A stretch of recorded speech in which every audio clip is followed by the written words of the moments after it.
புதிய வாக்காளர் அடையாள அட்டைக்கு ஆர்வத்துடன் விண்ணப்பித்த அரசு கலைக்கல்லூரி மாணவர்கள்.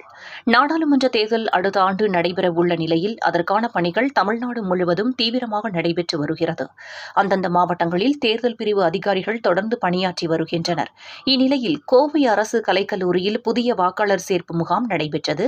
இதில் சுமார் 300க்கும் மேற்பட்ட 18 வயது பூர்த்தியடைந்த கோவை அரசு கலைக்கல்லூரி மாணவ மாணவிகள் வாக்காளர் அடையாள அட்டைக்காக விண்ணப்பித்தனர். தேர்தல் பிரிவு துணை வட்டாட்சியர் செல்வம் விண்ணப்பங்களை பெற்றுக் கொண்டார். மேலும் இந்நிகழ்ச்சியில் மாநகராட்சி தேர்தல் பிரிவு அலுவலர் அனுராதா மற்றும் பல்வேறு அலுவலர்கள் கலந்து கொண்டு விண்ணப்பங்களை பெற்றுக் கொண்டனர்.